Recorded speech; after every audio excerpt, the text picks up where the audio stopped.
Good evening, everybody. I'm Prashant Srivastav. I work for the consulting firm, The Other Two Thirds. I see that there's a lot of enthusiasm, and I see a lot of participants who've already joined us, and they continue to join us. That's absolutely great, and it completely reflects on the kind of panelists that we've been able to get together on today's webinar. What we are here to discuss is the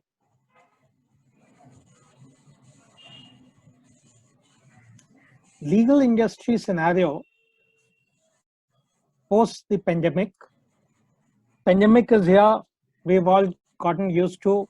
The questions that we're dealing with today is what are the temporary and permanent changes that the industry may go through, and how do we align and realign ourselves to continue to succeed in the industry. And that's where we've got some of the top leaders from the industry today to address the uncertainties in the real VUCA times. A couple of years ago, I remember in my previous job, when CEOs told me that no, we don't have a strategy because this is VUCA times. I said, no, what is so VUCA about it? You know what disruptions are likely to happen in your industry. You know where are your technological inefficiencies, digital inefficiencies that somebody else will come and disrupt. So why can't you have a plan to disrupt yourself or be the disruptor in your industry?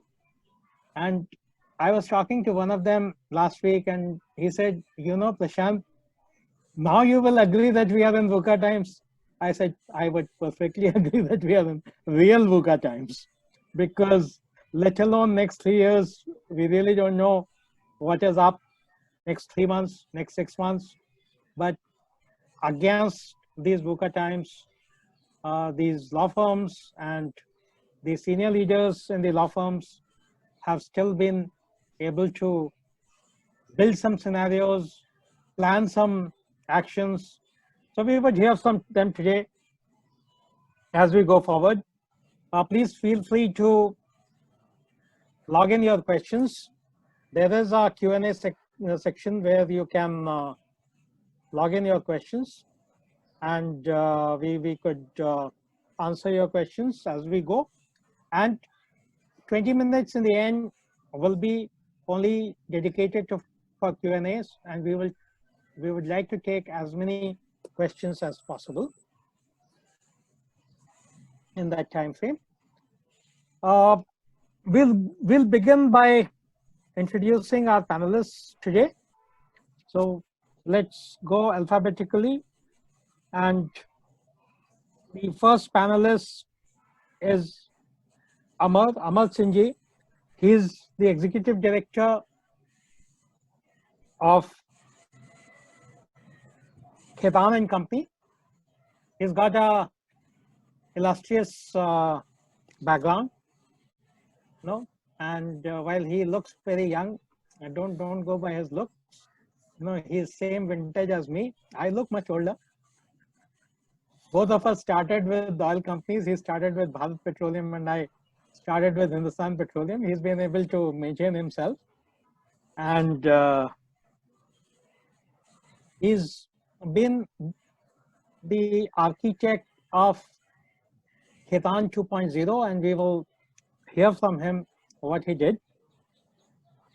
He's also been the architect of Tata Capital, where he very effectively leveraged his experience from Indian Hotels and TD Waterhouse, and most importantly, how he leveraged his experience from Indian hotels. I know hotels are in general, one of the most engaged organizations across sectors. And he leveraged all of that in Tata Capital, and I'm privy to that implementation because I had the opportunity of working with him. And I certainly would want to know, how did he translate those experiences in Khitan? He's an MBA from Symbiosis, though it doesn't really matter. After 30 years, where did we go to do our MBAs? But yeah, he brings that credibility of qualification as well. The next panelist is Anupriya Anand. She heads HR for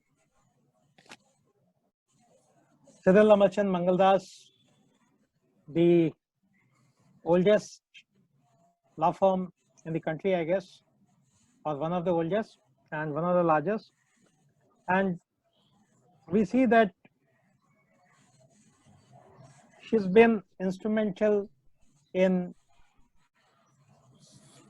continuously evolving HR at Cyril Amarchand Mangaldas, also called CAM. More importantly, we would like to understand from her what she's been doing in the current times and what she proposes to do in the post-COVID era. She's been with CAM for a long time, and she is also licensed in psychometric. She's also an MBA from ICFAI. And equally important, her bachelor's is in computers. She's quite well versed with technology. Coming next to Jay. Jay has started his career with banking, has exposure to best practices of various multinational banks before he decided to move to legal. And he's been in various law firms, large, mid-size, and he's been comprehensively managing HR, technology, business development. We would also hear from him how he's been managing these firms of different sizes and shapes, and what has been the difference, and how has he managed to keep people engaged in different types of firms. He's an MBA from XLRI and also holds a degree MBL from NRSIU Bangalore. He's also a PhD. Now coming to Padmini. Padmini is a thoroughbred professional again, groomed in PR, moved to legal, managed Cyril Amarchand Mangaldas HR, and then she is part of GSK. She is the CEO of GSK, and under her leadership, GSK Legal seems to be going places. She comes from the best of the breed institutes, MICA, and that itself talks of her expertise in the area of PR. We'll hear from her how she's been using that expertise in the legal industry. She's also completed a program called Transforming and Managing Professional Services Firms in India from Harvard Business School. Incidentally, Padmini, I also did the same program in 2011. So that's where I met some of your partners, etc., from CAM and Jaysagar, etc., Khitan. So which batch did you go for that program? In the one before you. This was 2010. Okay, you went for 2010, so you're senior to me. I went a year later. So that is Padmini. Now coming to Rajiv. Rajiv brings very, very unique capabilities to the legal industry as such. He's worked with various IT and BPO companies. He's well versed with technology. He's worked with management consulting firms, and now he's the CEO of Anand for about past 10 years. Of the total, maybe 25 years that he's worked for. And he has been leveraging technology like crazy. He believes in democratization of artificial intelligence, and we'll hear more from him as we go. With this, completing the introductions, and now that we have full house of participants already, hopefully most of them who wanted to join have joined. So we'll just do a short poll of 2 questions in next 2 to 3 minutes so that we don't eat into the time of the panelists, and then we'll move to panelists.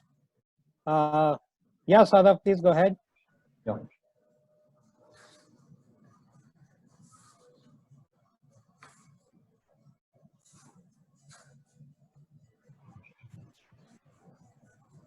So the poll has started, so you have 1 minute to answer your polls.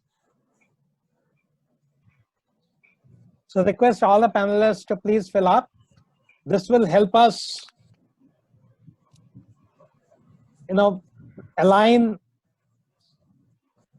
our discussion to your expectations. This will help us figure out the configuration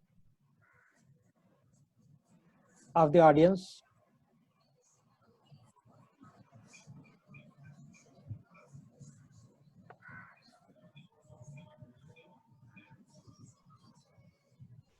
Last 10 seconds.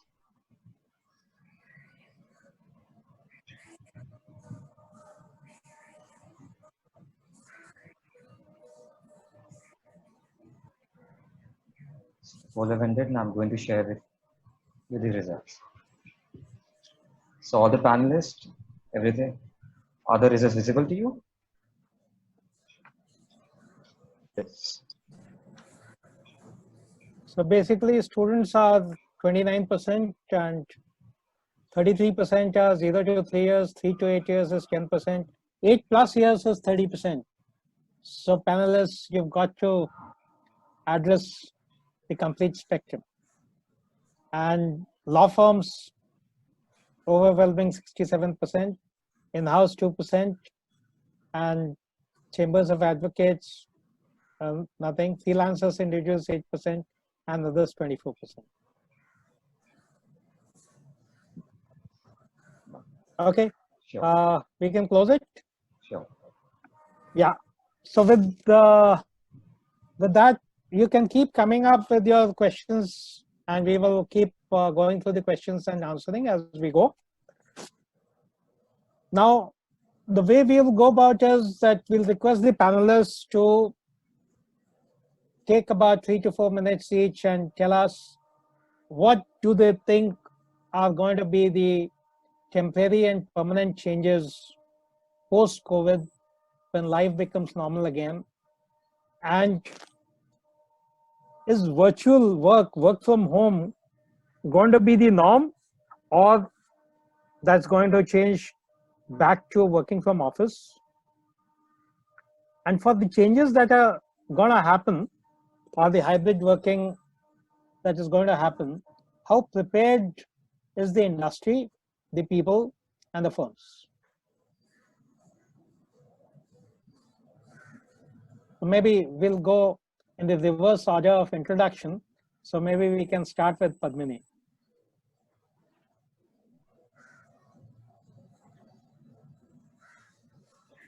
Thank you so much, Prashant. At the outset, I would like to thank you for inviting me to be a part of this distinguished panel. It's good to be among friends, some of whom I've also had the privilege of working with in the past. Moving to the topic at hand, a new normal is on the horizon if it's not already there. Digital India will be the new mantra, not just for the government, but also for the legal industry as a whole, both for individual lawyers and law firms, big and small. The last few months have tested the traditional inertia that lawyers had towards technology, absorption, and have resulted in three concerns coming to the forefront. One, how does the model of work from home compare against working from office, from an efficiency, efficacy, and an economical point of view? Two, the structure and the size of the legal businesses going forward, including the type of people who will be lawyers in future. And the third is the ascendance of innovation from a nice to have to a need to have. Lawyers would also need to ask themselves what elements of their current workload could be undertaken more quickly, more efficiently, or to a higher quality using different or new methods of working. There is definitely a battle of the bulge underway where pushbacks will take place at the client side on legal budgets and for law firms on expenditure. Asking people to reimagine the present status quo. For example, do I need a large office? Or how do I function maintaining the safety, security, and sanctity of the lawyers and their work product? I also feel the legal profession will have two new significant forces which will be acting out going forward. First is a tendency of certain legal services to move towards commoditization. As clients have seen that a large part of the cost, which was primarily the physical infrastructure, may not really be needed, they will get less and less tolerant of expensive lawyering solutions. Accordingly, they will push for certain tasks to be better discharged with the support of better systems and processes, which they have had a chance to see incidentally over the last 6 months. Firms will simultaneously have to move towards specialization and creation of expert lawyers. And these are the people who will be perched at the top of the so-called pyramid of lawyers if we had one. These are the people who would dispense bespoke advice, leading to the growth of niche practices. They're also the people who would be characterized by very strong market reputation and track record. Outstanding lawyers with a modest gearing or leverage ratio of partners to associates. Second, I feel the development and uptake of new and disruptive technologies, which permit meeting, working, hearing, and training from the comfort of one's homes, pretty much similar to what this wonderful panel is all about. All of this makes the venue shift from a PIN code to actually an IP address. Some parts of the profession will see a faster absorption of technology and a complete assimilation of the way in which technology is being used. This would be IP, IT, etc. What would be interesting to see is how do the laggards, which are typically your litigation and arbitration practices, how do they absorb technology? I think litigators have already figured out that the importance of technology with the courts being shut thanks to COVID, that this is the need of the hour. So I think we will see more and more of that happening. I also feel that we will need to become more and more resilient. I think attitude will also play a very, very big part in all of this. So I think one thing is that none of us can actually sit and, live with the thing that this will end soon. I think this will be around for another year or two at least, is what I feel. So it's very important both for law firms, for clients, for everyone to understand that the game has completely changed out here. We will have to, for our clients, we will need to ride the storm with them because their businesses have suffered. They need our help at this point of time. So we will need to understand how we can help them tide this over. Fantastic, Padmini. That's really very interesting perspective. Rajiv, how do you think the whole technology will play out in these VUCA times? And, post the COVID, the VUCA will continue, COVID may discontinue. And where do you see industry from the perspective of technology, and more importantly, technology absorption, right? Padmini spoke about attitude. A lot of material is being published on mindsets when it comes to technology absorption. What would be your perspective, and what has been your experience, and what's your plan? Firstly, Prashant, thanks for having me over. I echo Padmini's sentiments. It's great to be amongst this elite panelists and speaking to the wonderful audience. Speaking to lawyers, I think, it's always resonates better with them if we talk about precedents and cases and, case studies. So I'll not cite a legal precedent, but let me cite a similar precedent, one of which, of course, goes back 100 years in time, which is around 1980 to 1920 time frame, when we were hit by probably a pandemic of similar magnitude, which was the Spanish flu. Imagine now for a minute that we were having this panel discussion in 1918 using whatever technology was available at that point in time. Let's assume it was a telephone, and the telephone was just invented in 1876 or thereabouts, so it was relatively young. And Prashant, you asked us this question: do you think there will be a time when people, instead of meeting face to face, will actually call each other over the phone to have a conversation and not want to meet up face to face? Today, that seems like a ridiculous question. I think the question that you're posing to us will, obviously seem ridiculous if we look at it whenever the next pandemic hits us, or maybe 50 years down the line or 20 years down the line. I think it's just a matter of time, and technology and its adoption will take its own course. Whatever happens typically during this, during a crisis, especially one of this magnitude, which is once in a century event, or maybe even fewer, is that the adoption rate is insanely accelerated because of the the trigger or the shock, and that is exactly what we've seen in the case of COVID. Things that were not, technology that was not being adopted by the legal fraternity, and even otherwise for that matter, why just single out the legal fraternity, has suddenly been, lapped up by everybody, to the extent that I think the number one companies which did booming business during this period were the tech companies, producing hardwares and providing internet and related services. So they've really, really done well and have been chock-a-block. Let's take another example, talking about case studies from the legal world itself. I'm talking about pretty much in the 1990s, not too long ago.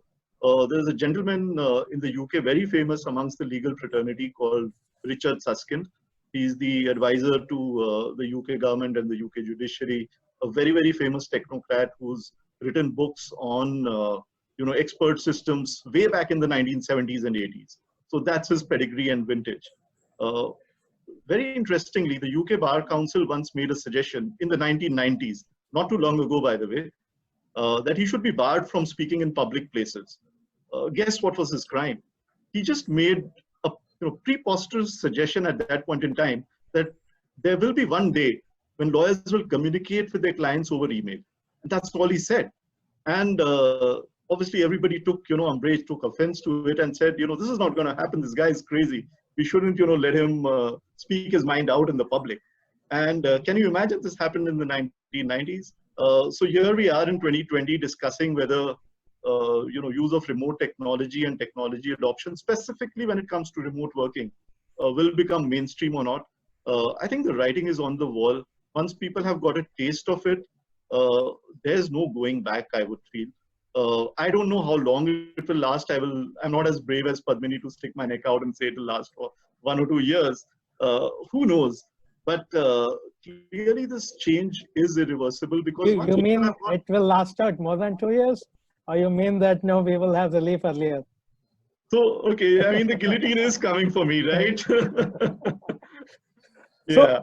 If I'm an associate or I'm a PA, or if I'm a partner, because a good chunk is from law firms and there are a lot of senior guys, more experienced guys, more with higher PQE in the audience.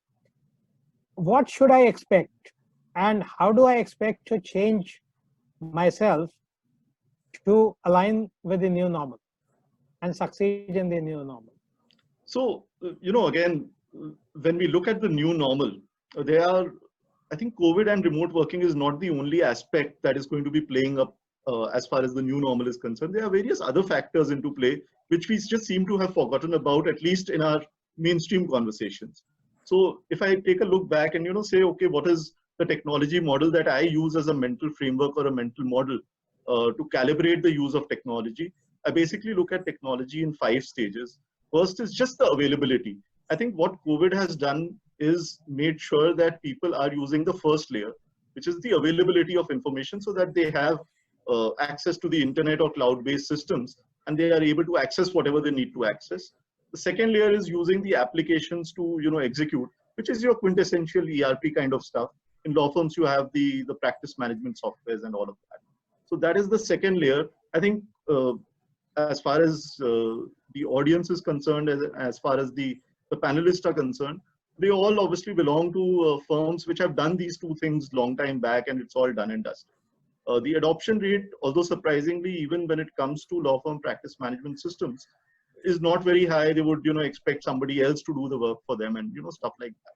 I think all that is going to change, and pretty much would have already changed courtesy the lockdown that we've seen in the last 5 months. Then the third layer is automation, which is fairly nebulous as far as the legal fraternity is concerned. The fourth one, according to my mental model, is something which I called augmentation, which is using technologies such as AI or any sort of thinking machine, the classical term that was used in the 1950s to describe AI, to add value or add intelligence to their work. Law firms in India, lawyers in India are quite a distance away from that right now. And I'll, probably as the conversation goes, I'll probably delve deeper into it if the situation demands. And the fifth one is even more interesting. And I think that's what's really going to happen is basically alliances and collaborations of ecosystems which are coming from everywhere. So there are these platform-based players, there are these law firms, there are these other professional service providers like chartered accountants or engineers or what have you, depending on the industry context. And these guys will all come together, form alliances, and provide a one-stop shop or solution to the clients. Because that's the need of the hour. This is already what we are seeing happening in the Western world with law firms, both in the UK, in the Americas, as well as in Australia. I think this trend is only going to accelerate because everybody needs to look at alternate revenue streams, alternate modes of growth, and of course, more creativity to kind of grow their practice area. So if we look at this sort of mental model, to summarize, law firms right now are at stage 1, 2. They are talking about 3 in, and 4 in fear and awe, which is the automation and the AI and the intelligence bits. And the 5th one really is not even on the radar of a lot of people. So that is where we are, where we will be going forward.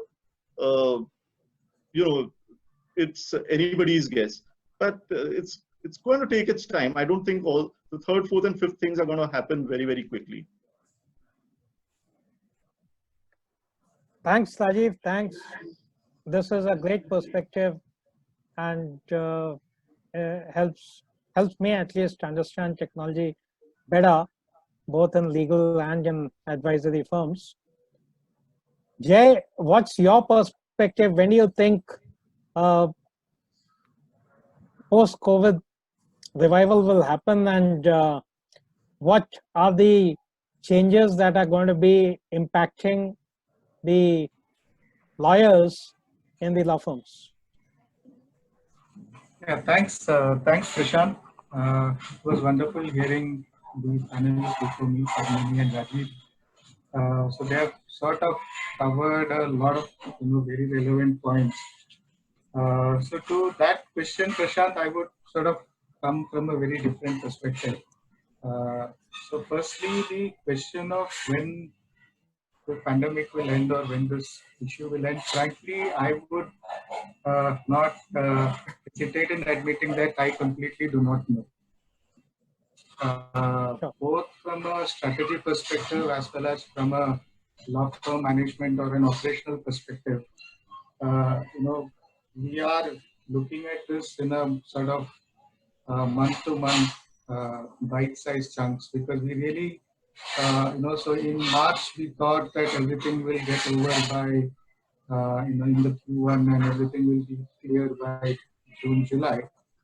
Here we are in, September, and we still do not know how the future is going to pan out and when everything will be over, and we all can get everybody back to office. So it's a different, unprecedented and unpredictable sort of problem that we are facing today, and there is no real good way to predict which way the future will go, when things will all ease out, and when life will come back to normal. So we can only work with some assumptions and then react to it on a more closer month-to-month sort of a way. Because from a management perspective, from a law firm management perspective, there are so many things at play. And we have to watch all of that very carefully. To start with, is end of the day, we are an industry which provides service to clients, and a lot of our growth and success, etc., depends on the growth and success of our clients. So some of the information that is coming out in terms of the contraction in the economy, etc., is a bit of worrying sign, and therefore I would always, urge caution in how we sort of invest and how we expand. So I guess for sure, a lot of, there is a pre-COVID phase and there is a post-COVID phase for sure. And a lot of firms were planning to expand pre-COVID, including, we had plans to grow aggressively in this law.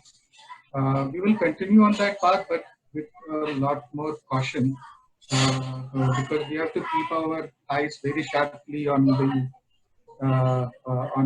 the efficiency aspect. We have to keep very clear focus on profitability aspect. We have people who we sort of, in spite of COVID, etc., we went ahead, promoted, because that's a commitment to people that we wanted to keep.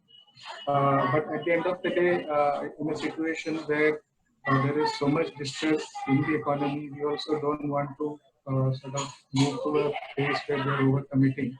So, so you will see that, a lot of mindset change in terms of how we manage some of these situations. There will be caution. I guess law firms will grow slightly, or will look to stay where it is and maintain the status quo, or grow slower than it used to be in the past. And that's something which we cannot avoid. Work from home, which a good part is, like Rajiv said, and Padmini also has mentioned earlier. Fortunately, in the last 5-6 years, almost all law firms have the technology today to sort of manage this situation. So the movement to work from home, at least in my firm, and I'm sure in most other firms, have been very seamless. It's just that the technology was there and people were not using it. You would rather prefer a face-to-face meeting with the client. Sometimes it's the client telling the lawyer that we would prefer a face-to-face meeting. But I guess COVID has really pushed that envelope, and suddenly you have people saying no need to come, we will move on call. So those sort of fundamental shift has happened. With the lockdown, immediately people started working from home, and work, I don't think, has so much suffered. Of course, there will be still a bit of, there could be people who feel work from office is better than work from home. Some people may like the fact that you're not going to office, so obviously you're saving a lot of time on travel. There is less stress. Your productivity is more. I guess there was one survey in one of the leading newspapers yesterday that about 70% people don't want to go back to office. They want to sort of continue working from home.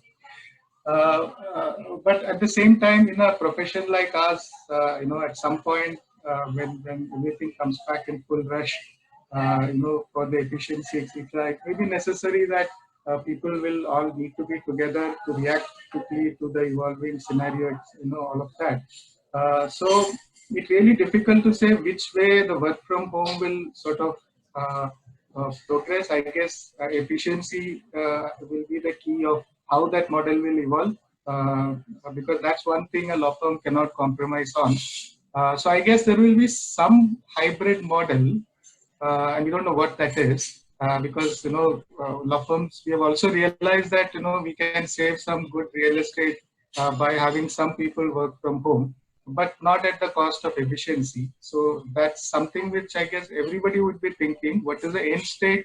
I guess the thought process is still sort of evolving. So those are sort of some of the larger changes, and I think a few things for sure. One, I think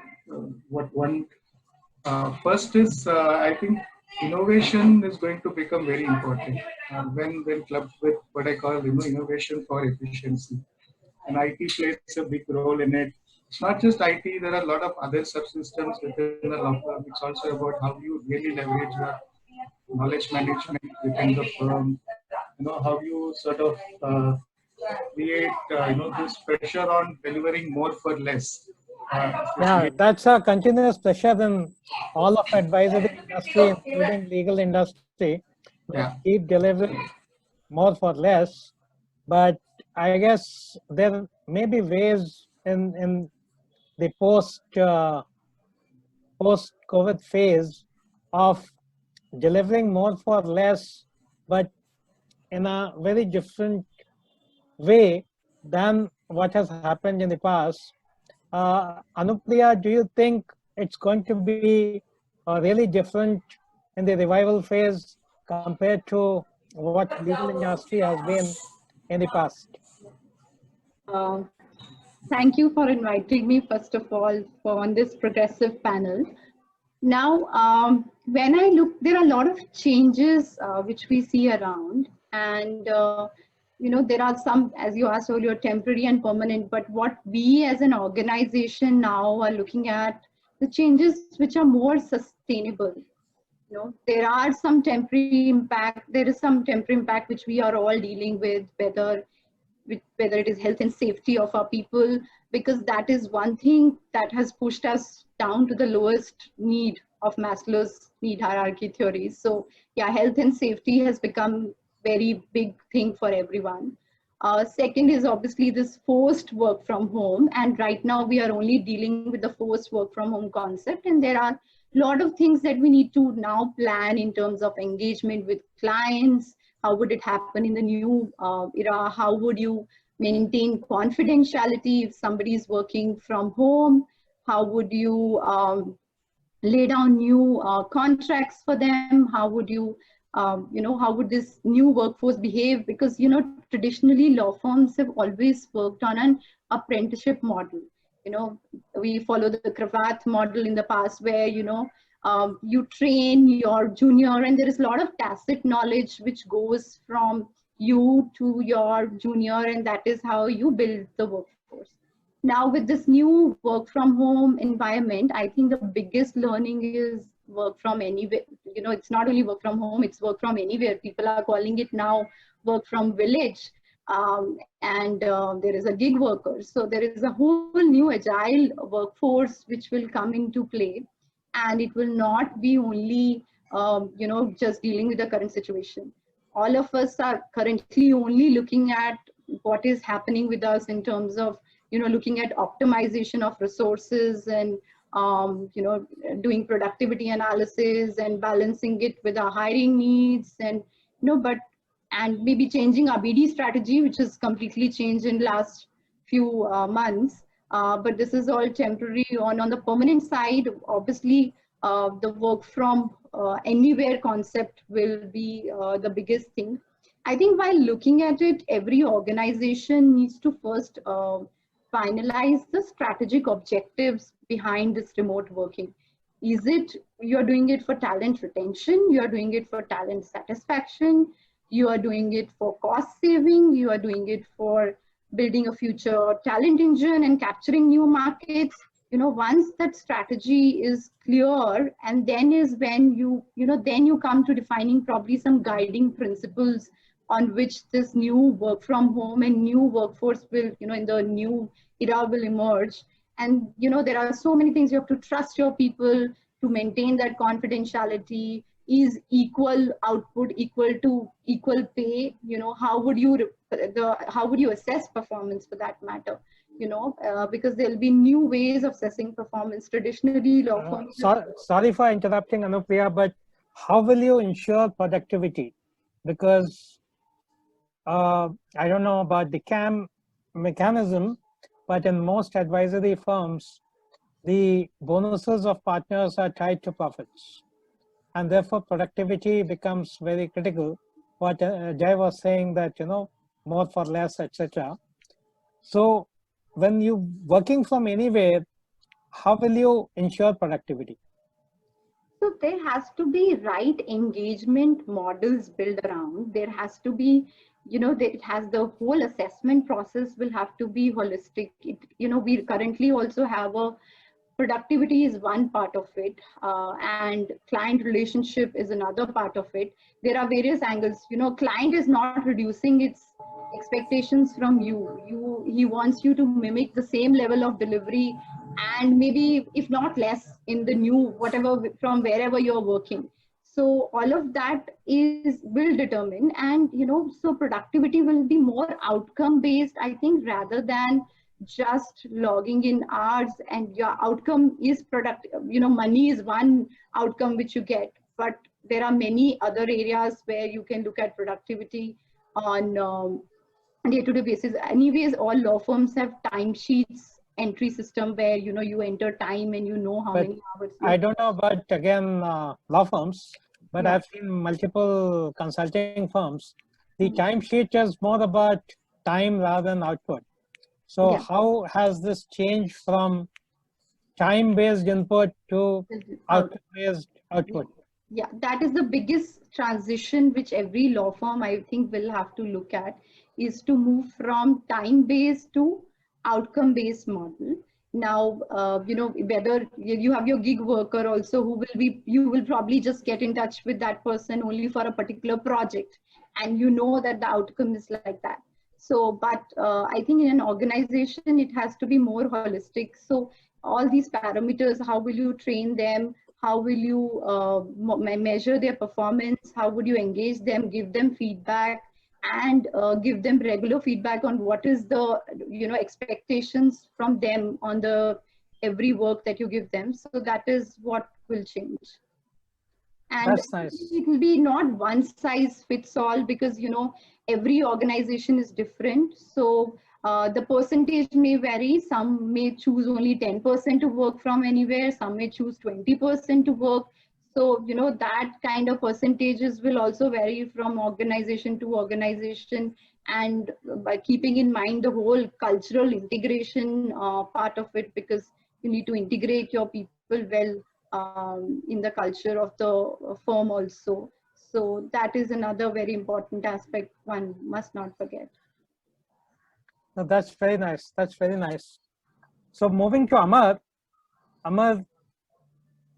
the whole industry knows that, after in the last, say, 7, 8, 10 years, Khaitan and company has completely transformed itself to a new avatar, where there's been huge amount of people focus, which has led to better client service and better outcomes, etc.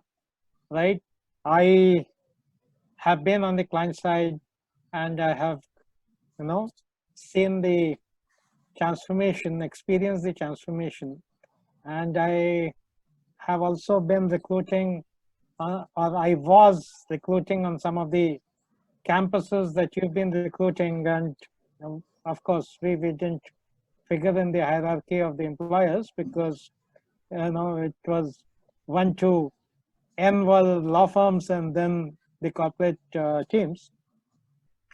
But we did see Khaitan and Company move from a third or the fourth slot to number one slot in a lot of premium campuses. One is a little bit of how did you achieve it?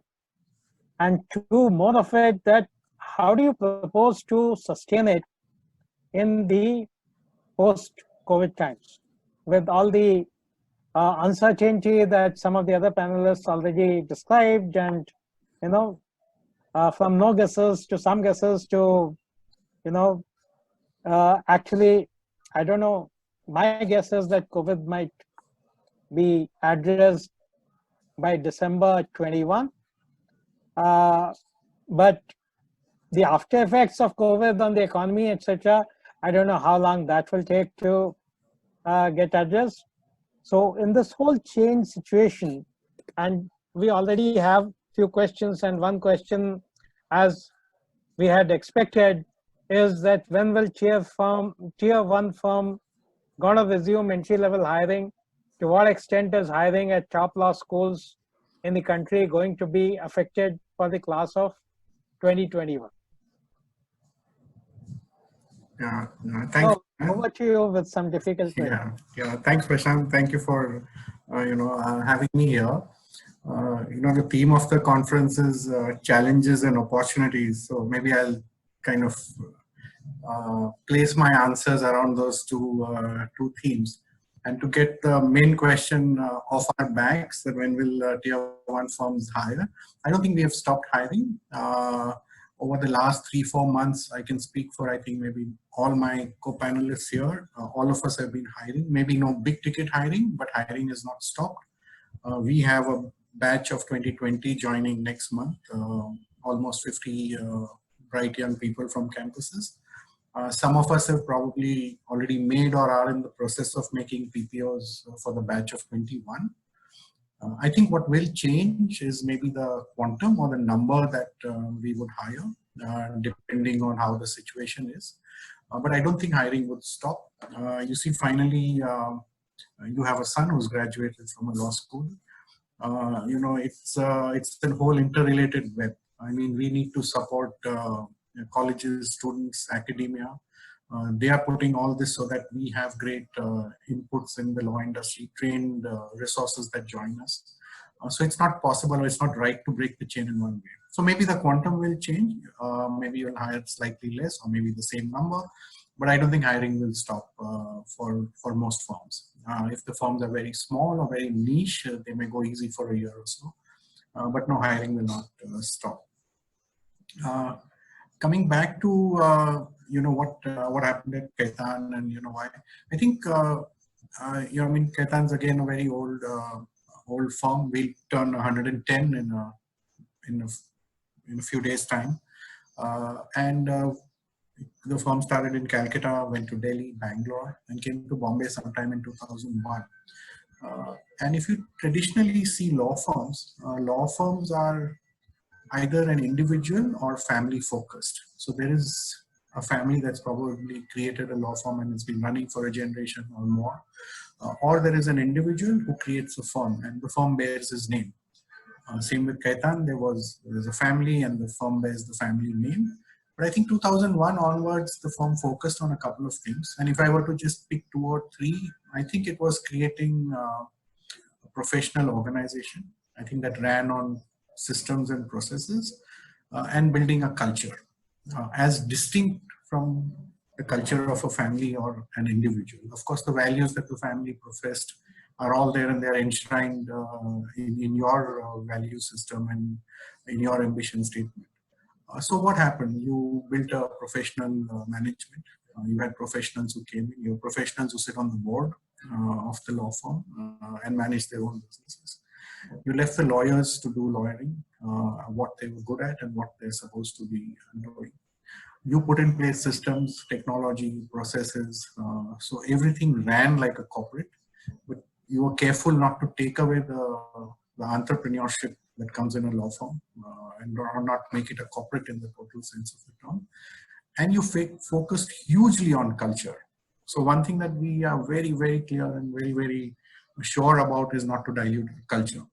It's a big thing to, kind of talk about on a platform like this in limited time. But if you ask me what separates the top 3-4 law firms in the country, I think everybody has very, very bright, very good lawyers. Everybody does great work. Everybody executes well. Everybody has great systems. But there would be differences in the culture that each firm has. And there's no right or wrong. Each firm has its own culture. And we decided to focus on our own culture. And I think somewhere down the line, that has led to growth. That has led to the attraction of individuals, both lawyers and professionals who have joined the firm. And the growth has been pretty organic. We have grown our own wood. So even if you take our batch of this year, there'll be almost 50 smart young lawyers joining us. And if I were to put a timeline, all things going well, you'd look at a timeline. Most law firms would look at a timeline of 8 to 10 years, where a person who's good, bright, works hard, and everything's gone well for him would make partner. And even if you take an attrition rate of 5 or 10%, within the next 3 or 4 years, you will have 30 to 40 homegrown partners, people coming up and becoming partners who are groomed and steeped in your culture, in your way of working, who understand the systems, who understand the value and ethos of our firm. You don't need to teach them anything. You may not even need to go out and hire. So if you see our partner hiring ratios also over the years, hiring of external partners has steadily come down because you have people within the system. And I think that's made a difference. And if you want to achieve growth and scale, I think everybody has to move towards becoming professionally managed. It gets very, very, all the great companies, firms in the world start as family firms, but at some stage you have to make that transition. Unless you decide to remain a niche or in a restricted field of operation. So do you see growth for law firms in 2021? I would see a flattish growth. Okay, it may not be exponential because I think a lot of things will change. Business will be there, and growth may not be uniform across all practices in a firm. There may be practices that struggle because the nature of the environment, the business environment has changed, and there is need for something, and there is no need for certain kinds of practices. But overall, the growth would probably be flattish, at least for a year or more. So what would be your message if I am a student, or if I'm a 0 to 3 years PQE professional? What will be your advice to me? What should I do differently to retain my job and grow in times like this? I think one of our panelists mentioned, I think my advice would be to specialize very deeply in your vertical. Become exceedingly good at what you are. I think the days of generalized lawyering or being a jack of all trades may be over for most people. If I were to say that, I came to Kaitan and gave an interview and I said that I have 30 years of experience, out of which I've done sales for 5 years and finance for 2 years and operations for 3 years. And, I know everything that happens in a company, and I'm a great general manager. I can guarantee you I won't get the job of head of HR. But if I were to come and say that I've done HR and done various facets of HR for 30 years, that's the guy that you're looking for. So if you are at the starting stage of your career, you've had a broad-based education, maybe some specialization in law school, and whatever practice that you have chosen or you've been picked to go, I think you should use this time to just become a super specialist in that. There will be a great need for vertical specialization, a great need for people who thoroughly can address an issue. It's a very much like the profession, the medical profession, right? I mean, how many general practitioners do you know? You probably did. I mean, I don't know many people who even have a family doctor. If something happens to you, you need to go to a specialist. And even if you go to a hospital, the hospital directs you to a specialist. So I would say that, one should take this opportunity, not in this time, but even generally, to develop deep vertical expertise in your chosen field. And that's the way it's going to go. And clients demand that sometimes, right? I mean, if you have, for example, a real estate issue or a tax issue, client will say, I want a partner who understands tax and who understands this aspect of tax and who has done this previously. They don't want somebody who's going to come and learn at their expense. No, that's nice. That's nice. Rajiv, if work from home has to succeed, the data privacy issues have to be addressed.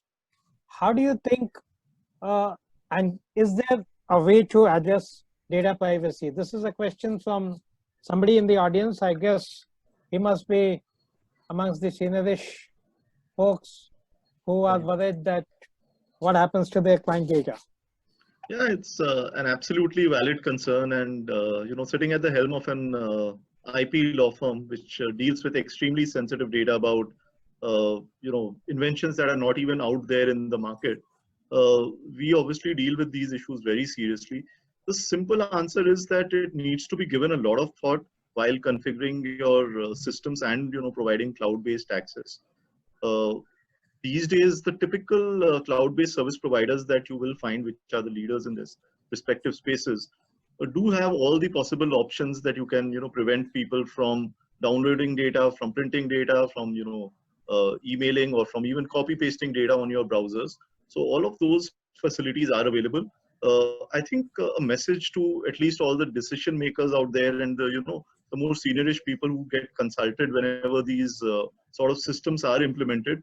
At that time, that they tend to think more about their convenience.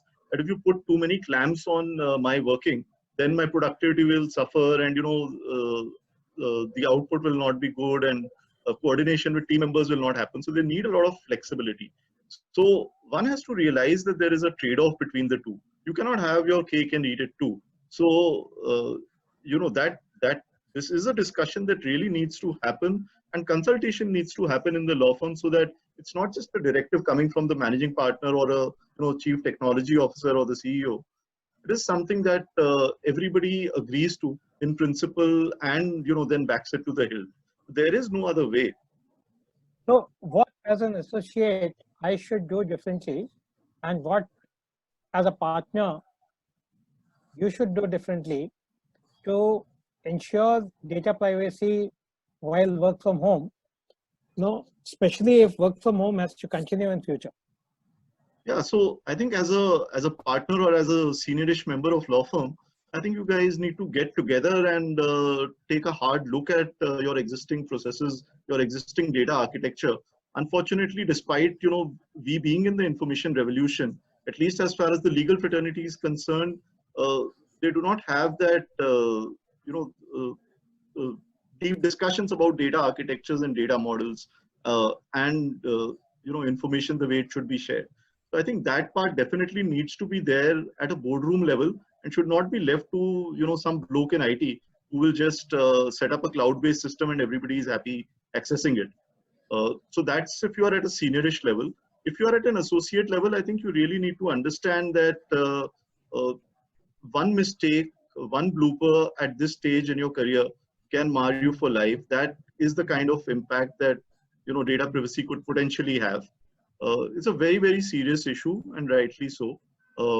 We've historically, traditionally, culturally, as a nation, we've not really paid too much attention to it. Just like we've not paid attention to a lot of other intangibles like IP, for example. So that has to change over a period of time, and at a younger or formative stage of your career, if you show an inclination towards these things, it will only help you progress much faster in the law firm hierarchy and the pecking order. Thank you very much. Thanks a lot. There's another dimension there, Prashant. Sorry to, but please just one moment. I think the other aspect which we kind of discovered while we were dealing with the data privacy issue is not just the technology aspect, but also the aspect of a person working from home and exposing the information of the firm and its clients to others who are sharing the home space with the concerned employee or individual. I think that's another dimension which was very, very important. And we realized there are spouses working in competing law firms, And there are a lot of marriages and collaborations happening in the legal fraternity. So that is fairly commonplace. Yeah, that brings in the behavioral issues and the technology issues. Anupriya, do you think work from home will get and work from anywhere will get institutionalized in times to come in the legal industry? And if so, what percentage or proportion, rough proportions of people or time can be work from home, and what will have to be essentially work from office? So as I previously said, it depends on each organization, but I think you can't ignore it. So work from home or work from anywhere is here to stay. Now, what degree, what percentage, we leave it to an organization to decide. But you will have various cohorts around it. You will have a hybrid model where you will have agile workers who are working from home, who are working from office, who are working, the flexi lawyers who are working from on the project basis. And every organization will have to identify the risks and try and mitigate those risks, because that is what will depend. The making it success is, implementing is one, which I'm sure every organization will have to do it, but making it success will be another story. So that is where we will have to keep our eye on the ball and make sure that there are enough processes around, there are enough review talent systems around it who can support all these elements, the elements of client engagement, the elements of measuring performance, the elements of, all the infrastructure. You may have different concepts. Nowadays we hear about satellite offices because, the expansion is nowhere now related to opening a new office. You can just, start work and start serving any geography with this remote workforce. So with that, there'll be a lot of challenges also, because, you don't want them to become separate units. You want them to have the same cultural integration. You want them to have the ethical and the same disciplinary processes which for any organization would have. So that all those will also have to be looked at while taking this decision. Percentage can be, I don't think so it will be big percentage. I think it will be, we have done various surveys during this lockdown, though now doing the surveys during this lockdown is very different to, what eventually will happen, because right now your mind is completely impacted by the COVID crisis. And this is not purely COVID related. This is a long-term strategy which every organization need to have. So these surveys show that, many people want to do, approximately 50 to 60% people would want to do work from home. But I think that it will be more a flexibility thing, which will come more into play than completely work from anywhere. People will want flexibility of coming to office whenever they want to, have a hot desking kind of facility, use that, and then work from home. But you will need people to come to office, and for this full cultural integration aspect. And the percentages can vary. I think we anyways, next week again we have one kind of survey in the organization running to again understand in detail what is work from home and what are the challenges every one of us think will be around that. So we are a very listening and organization. So a lot of it will depend on what our people say. Also, one should not forget the other stakeholders. Unlike any organization where there is bilateral relationship between you and your client, there are only two sides to it. Here you have regulators, you have courts. So all of this judiciary, regulators, all of it, their reaction to work from home will also define how we make our policy. We cannot make it one-sided. And it has to be looked at how they react to this whole situation, because they are a little slower to adapt to this, whereas this online virtual delivery of justice has been the biggest learning, I think, of this COVID era. But how they follow on to it later will define the policies for any organization too. Thank you.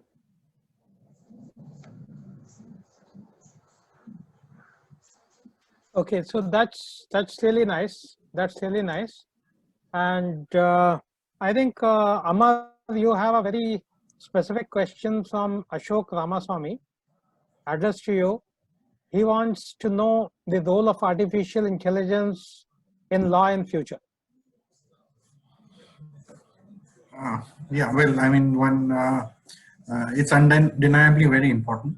I think the jury is out there on what we mean by artificial intelligence and how it will apply specifically in law firms.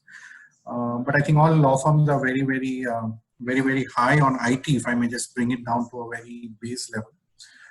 And what role it's going to play out in law firms, I mean, I'm not a subject matter expert on this, but one can see that it's becoming exceedingly important. I think maybe Rajiv would be better placed to answer this one. But I have seen the change over the last few years in our firm in terms of the usage of IT and what's happening. There are, of course, websites out there where one can go, get an opinion, intelligence that studies case laws, hearings, and churns out a possible response. Will it take away the role of law firms and lawyers? No, it won't. Not, I think, in our lifetimes. It's like you could go to Google and check what medicine you want to take if you have a headache. Similarly, you could go to some site and check what to do if you have a legal issue on your hand. But law firms and lawyers will be around, and I think as when I mentioned a while back that there will be specialization and there will be the need of a person to interpret something. But certainly artificial intelligence will play an exceedingly important role. It will help faster responses, faster sorting of data, more analytics. One can't get away from that at all. I mean, if you take a staple of law firms, which has been the library, and something that law firms old and new to great pride in, it's just become a little appendage now that you have because everything's online, but the library still remains there. Somebody will go and pull some book out and get it to read. But maybe Rajiv, you want to take a shot at this? Yeah, sure. Thanks, Amar. I think in the interest of time, I'll probably just say this, that when you look at the world of lawyers, the fundamental, information processing unit that lawyers have is essentially language and words. That is their tools of trade, and that's what they deal with. Unlike, say, accountants who deal with numbers, lawyers deal with words. And if you look at, in the technology space, is there any tool until now which has given you the power to do information processing on words and on language? The answer is unequivocally no, because the only thing you guys have is, Microsoft Word and email and all that, but that's not processing. That's just inputting and getting the same output. You're not really doing anything on top of it. What natural language processing, which is one of the sub branches of artificial intelligence, does is able to do processing by encoding the meaning of words that are used in very specific context, which again could be disambiguated between, say, a legal context and a casual context, and that information can be processed, and some algorithms can be run on top of that. That, trust me, is a complete paradigm shift in the way technology is going to be used in the legal space or in any other space which uses information, words, and language as a fundamental processing unit. So that's the big ticket picture. In terms of how it's going to pan out, I think it's already started happening in a very, very big way for many, many years now. The beautiful thing about artificial intelligence is, and I love this quote, it says that every time artificial intelligence is put into production and you start using it, you guys stop calling it artificial intelligence, right? A very simple example is, an AI algorithm or an ML algorithm to detect spam on your, email inboxes. So that is done by a very simple ML algorithm. But because we see it in day-to-day life, we really don't say that an AI is, sorting emails on my server or something like that. Same with Siri, same with voice recognition, same with dictation software and the works. So these tools are going to come in. Jobs are going to be unbundled. I don't think there is any need to have a debate on whether lawyers' role will exist or not. like any other job of a professional, the job and the role and the activity of a lawyer will get unbundled, some portions of which will be much better done by AI to the extent that people will, as I said, stop calling it AI. But lawyers will need to know how to use those tools. And those lawyers who understand what is really happening beneath and behind the black box will invariably do far better than somebody else who just treats it like a black box and goes about his daily routines. So I hope that gives Prashant, the audience, a perspective on where I see AI. Certainly, it certainly gives a very good perspective. And I'll just share something. So since Anupriya, you were talking of surveys. So we had done an open survey. We didn't have enough sample size just from legal. So we've combined all advisory services, including legal, together. Despite the tough situation on jobs, etc., there is still a predicted attrition of 7%. There's serious high performance of 33% and serious performance of 33%. So 66% people are wanting to perform the call of the duty. Now, the worrying thing that I see here, the engagement is very high, 65%. I haven't seen this kind of engagement in advisory service businesses in the past, right? Positivity index is 3.5:1, which is also excellent. But the worry starts when I filter it for Gen Z, right? And that's where what happens is the peacefulness and passion, the peacefulness, the positive scores fall to 25% and the negative scores are 25%, right? Passion also, the negative scores are 25%. So at least 25% of Gen Z are in a bit of a challenge state, right? This is, maybe they are not from law and maybe they're not from the firms that you guys represent, but this is a bit of a challenge state. And if I look at work from home, I see that remote team discussions and remote client discussions are the biggest challenge. Technology tools, etc., are not a challenge, right? In most of the advisory firms. Now, the work from home implementation is near full, about 86%. Now this, if I combine this with my previous observation that a part of Gen Z doesn't feel at peace and feel passionate, and therefore they're not even contributing discretionary effort, though there's 50% who are, but there's 50% who are not, which could reflect in productivity, and this is, if you combine it with the next one, which is remote team management and remote client and vendor management. And if we just go back to the question, there's a question that as freshers who joined law firms, how can we better align ourselves to the firm when we haven't seen our leaders, we haven't seen the office, etc., etc. So if I combine these three facts, that on one side there's a pocket of Gen Z which is not at peace, which is not passionate, not contributing the discretionary effort. The worries are not on technology tools, but on the whole interaction with the client and team interaction online. And then we have a question from one of the attendees on how do we, they're asking how do we, meaning how do they align with the firm and the management and the partner to, in a remote working situation, because maybe when lockdown hit, they were quite fresh in the company, or they joined after the lockdown hit. So that's where, those of you who've inducted people during lockdown, would you like to comment on this? How to allay these apprehensions? How to ensure that people settle down comfortably? Let me try and answer this. So I think most important in this period is the communication. The communication by the leadership team, the communication by your partners.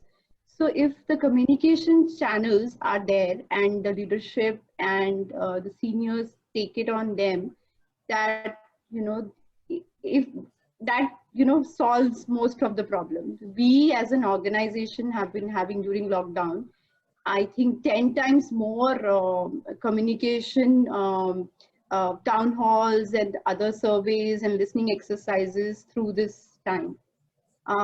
Having said that, I do understand that, when I look at attrition and I see that it is slightly higher that at an 1 to 2 years people in this pandemic. People, these young, many of them obviously want to do LLM and they want to find the purpose, what they want to do in future. So that is the kind of discussions that I see now happening. So yeah, I agree that the young workforce need much more hand-holding, and communication is the key to it. The more you engage, the more you communicate, the more you that is what will keep them aligned to and maintain the same passion to the work which they had earlier. We were earlier talking about things like burnout at office. Just before the lockdown, there were so many people talking about burnout of office, and now it is mental health at remote working. So mental health again has been a very big topic for us all through the lockdown. We have done, I think we were the first firm 2 years back to pick this topic also, and we did series of sessions at the campuses and even in our firm. And so during the lockdown also, we have continuously engaged with our people on mental health issues. We have a therapist who is empaneled with us, where these youngsters have an opportunity to go and speak in case they want to speak. So there have been enough processes and infrastructure created, and I would say leadership and the leadership team driving it is the key to it. Thank you. Jay, Yeah. do you think business development and the way the business is developed in law firms, there's a question there by an audience, will change post-COVID, or has it changed during COVID? Yes, I think. Significant focus on business development. Yes, I think the way we do business development definitely post-COVID will change, at least in this phase. So a lot of what used to happen earlier of having to meet client face to face, travel, all of that has come down to a large extent. We had, for example, we had one just when the COVID was starting, we had an international event in Japan, which we had to call off because people said it doesn't make sense, because of COVID here, etc. So we then had one-to-one meetings with a lot of people who we would otherwise have met in this event. And earlier, pre-COVID, you would have had a little bit of hesitation from people. It's always better. People want to sort of see you and talk to you, etc.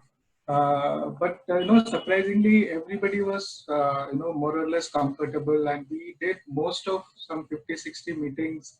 Partners did online and still going on, and it just seems to work fine because the whole world seems to have accepted that model today. So that earlier model of having to sort of do certain things, travel, meet, which may still come back. Once if everything comes back, some of that will come back. But I think it is altered in the sense that people have accepted the new model. So therefore, in these sort of things, it becomes important. Then how do you do your business development? The flip side of this is that everybody is doing webinars, is doing, you know, all of the regular stuff.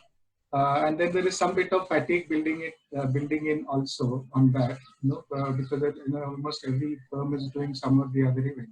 So we'll have to find a way to differentiate and do this subtly and build one-to-one connect with clients. And that's something clients also sort of appreciate. You know, we'll have to find a sort of right balance. And I don't know when everything comes back and everybody is back to office, whenever that stage comes. I think it's going to be a hybrid of these two models. Fantastic. Padmini, there's another question that would there be more jobs for non-lawyers in law firms like branding, like technology, or people who can just develop business from consulting firms, you know, and the kinds? Absolutely. I think these are also the sentiments echoed by all the other panelists here. So the mode is changing, but I think the basic tenets of business remain the same. So law firms would need branding experts to, you know, stand out from the crowd, to market themselves better, to organize themselves better. We would need people to do business development and teach us how to do it better. So definitely the space remains. I do not think what could happen is maybe in the next 1 year, like someone mentioned on the panel, that, you know, we may just go a little slow on the hiring for some of those.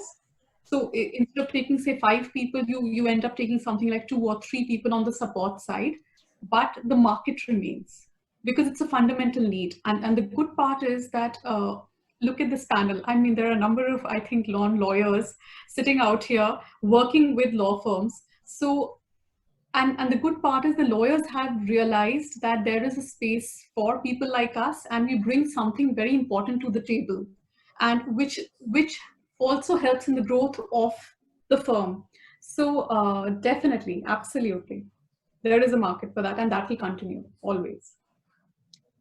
And the next question from a student is that, you know, with the flattish growth that the industry is facing, while a few firms can continue to hire, but the total availability of jobs at an industry level may not remain same as in the past.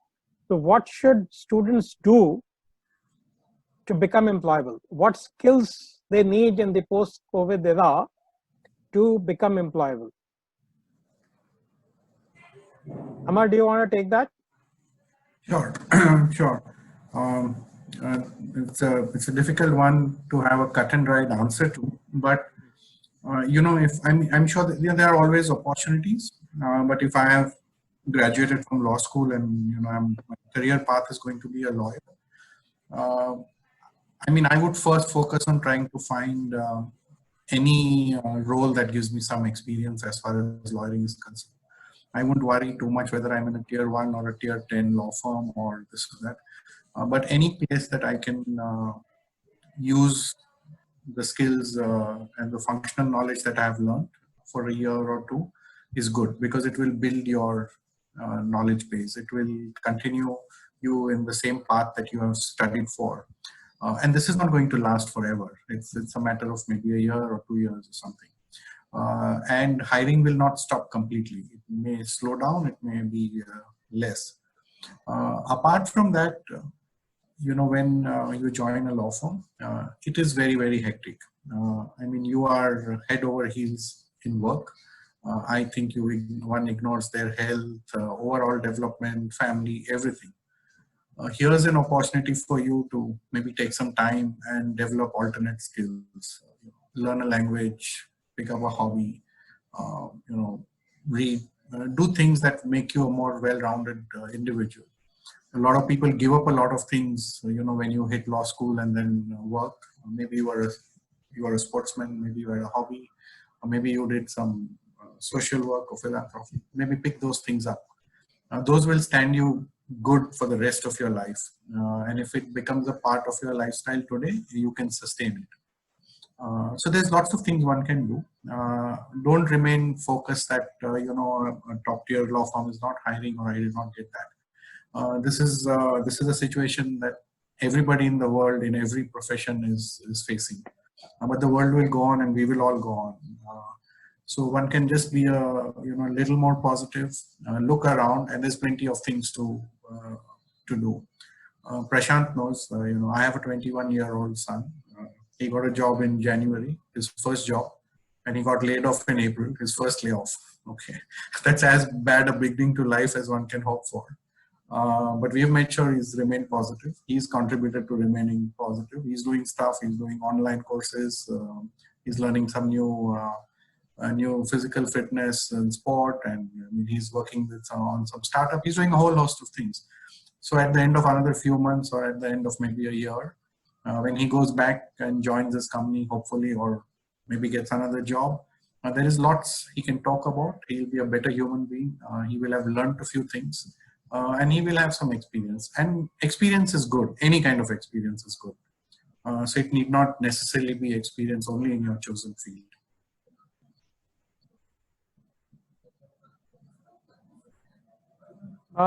There's another question that, two little dichotomic questions.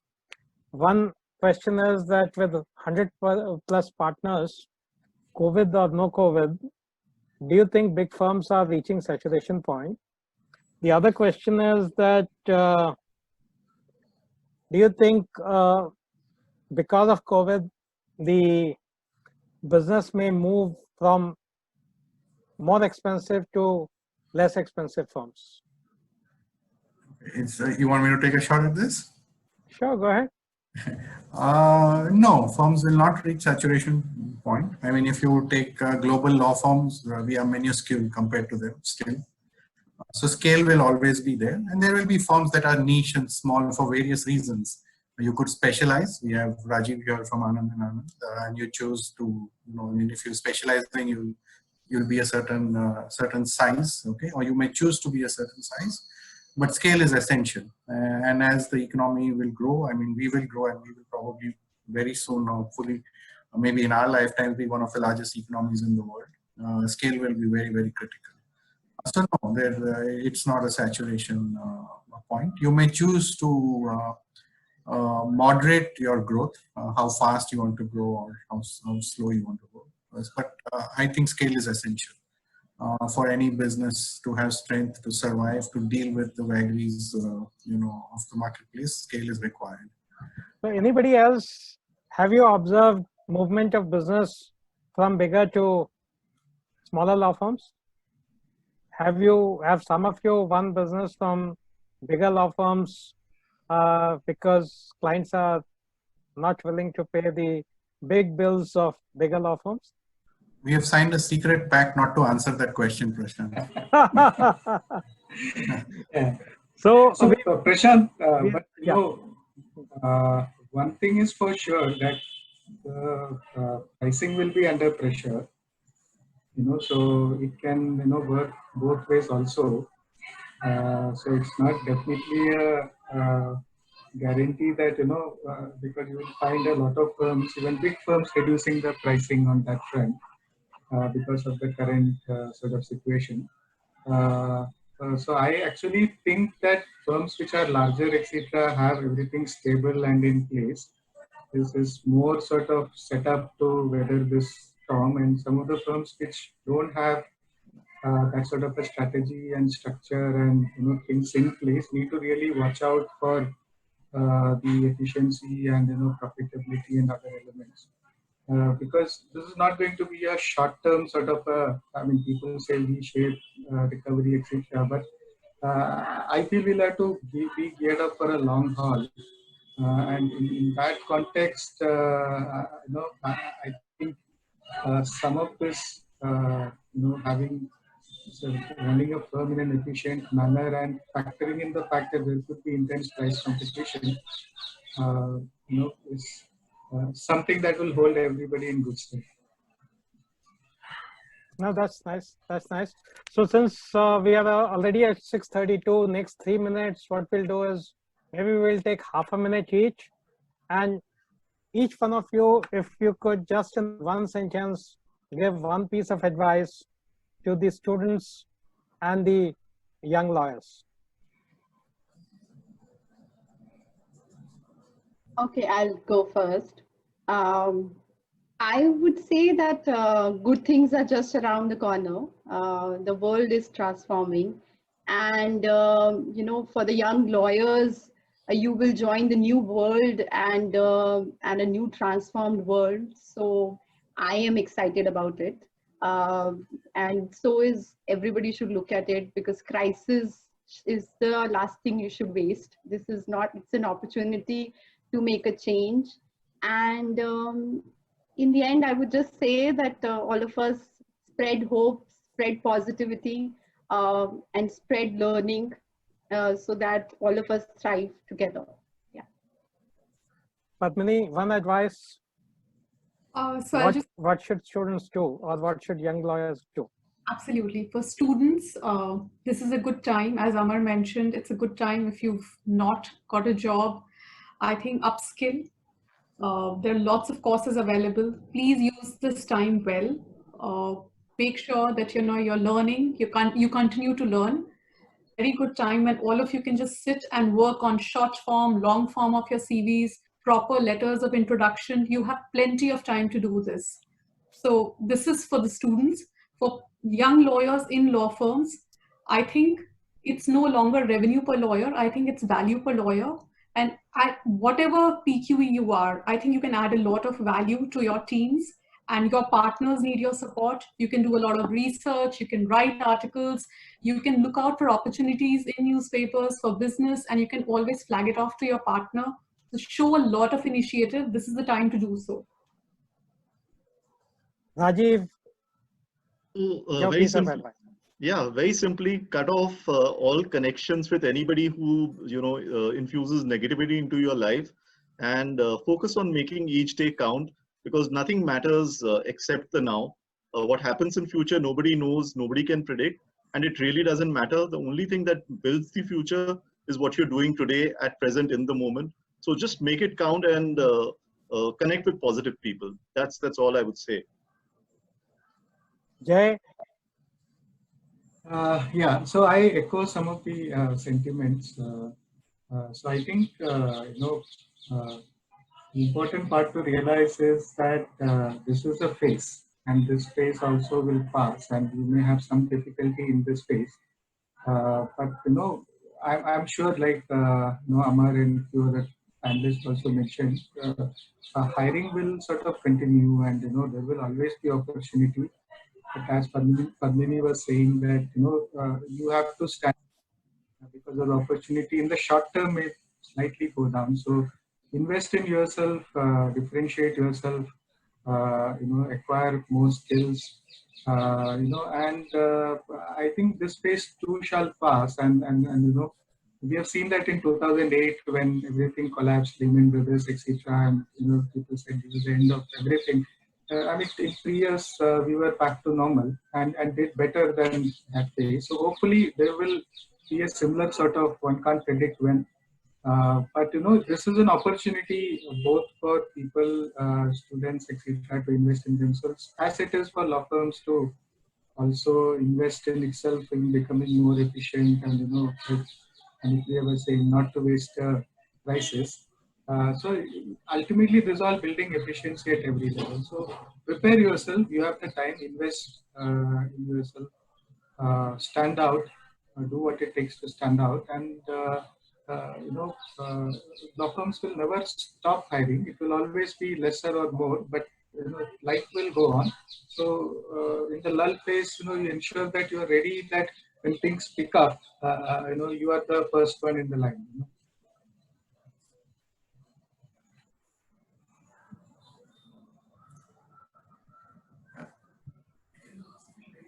You're on mute. Amar, what's your advice to students? Thanks, Jay.